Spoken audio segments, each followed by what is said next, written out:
And it's still Sunday morning, 8:30 a.m, 3rd of June. This is my second part of the Chiron trilogy. I'm looking at Chiron in relation to individual points in the horoscope.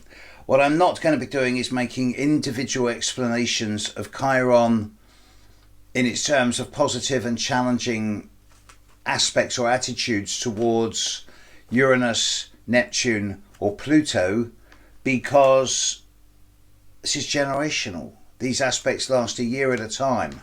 And obviously, if there's strong connections with other planets, then this is going to be of more significance than normal. But in general, these are generalized aspects, so I'm not looking at them. Chiron, Saturn.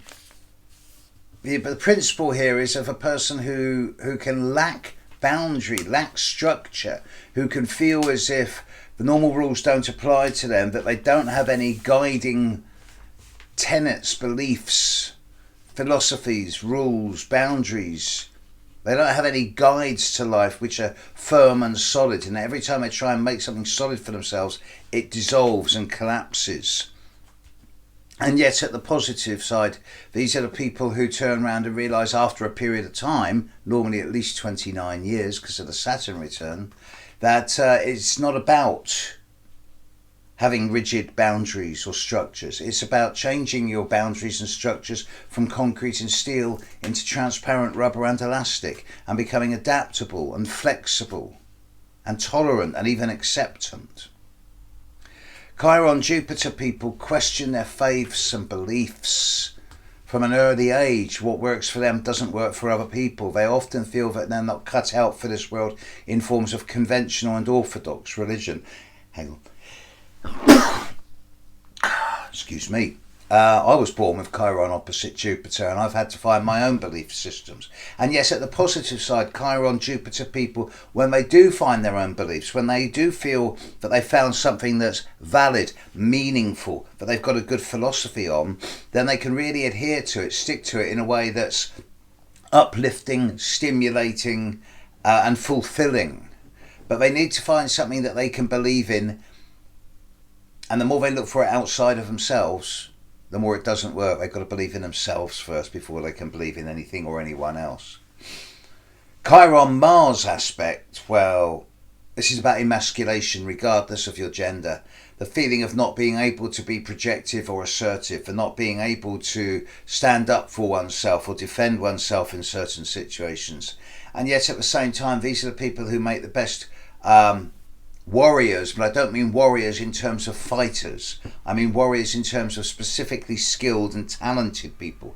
Chiron Mars aspect people will either be the shrinking violet who are scared of actually projecting or pushing themselves into the outside world, or else they'll be the black belt in martial art, or the ultimate archer or bowman.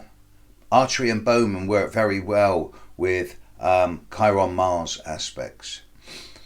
Whereas with Chiron Venus, it doubts one's ability to be in relationship. It makes one feel as if one has no sense of inner value or worth. I'm unlovable. No one could love me. I'm ugly. I haven't got enough money. I'm fat. I'm thin.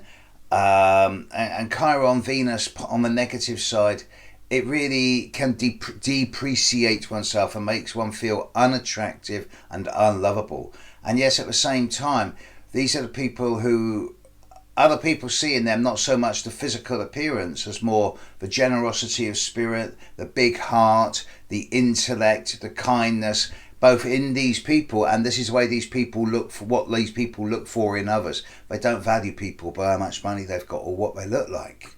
They value them by the core values of dignity, integrity, authenticity. Important words with Chiron Venus. Chiron Mercury can be the person who stutters, who's dumb, especially with Mercury retrograde, who has real difficulties in communicating, networking, and sometimes travelling, and even in terms of physical movement. It can lead to physical wounds, particularly around the feet, heels, ankles, lower leg systems.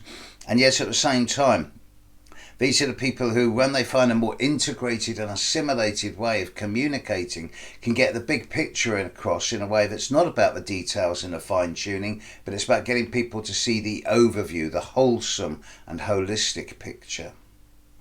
Chiron midheaven is genuinely about issues to do with childhood, the first 7 years, feeling abandoned and neglected, feeling isolated, and it's often these children have to grow up at a very early age without either of the parents, or at least one of the parents.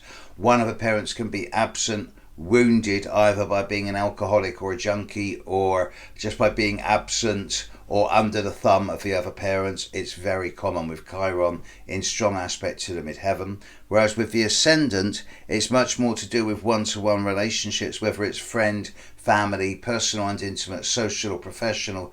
These are the people who shy away from close contact with others and who are very cautious about letting other people get to know who they really are, for fear that they might be disapproved of.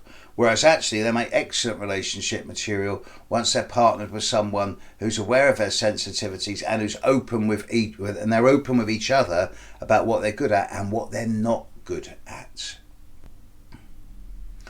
Chiron moon is all about mummy and the idea of the lack of nurturing, feelings of isolation and feeling unemotionally supported. Although the positive side of this, these are the people who do actually make the greatest people when giving hugs and cuddles and making people feel good about themselves. But it's a difficult one, and a whole video could be done just on Chiron moon. Indeed, I will do that later this year.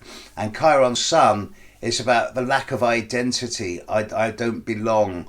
Who am I? It's not so much who am I, it's more what is this I business anyway. And people with Chiron sun aspects often try and collapse their identity or just dissolve into the community in a way that breeds anonymity. Whereas at the same time, these are the greatest people of all when it comes to learning about the difference between being confrontational and aggressive and projective and assertive. These are the people who can define their own masculinity regardless of their gender by learning how to stand up for themselves without being in your face, and just by being strong in themselves. As you can see from Chiron with the planets, it's about the difference between valuing yourself in different ways and in your contacts with others. And as again, the standard issue of Chiron, never going to be good enough, always getting better. 98% is good enough. If you had 100%, you'd have wings on your back. And the only person who can tell you what's good enough is you. You are judge, jury and executioner. So don't give yourself a hard time. Right, so the final video in this section is going to be on the mythology of Chiron from a 2018 perspective.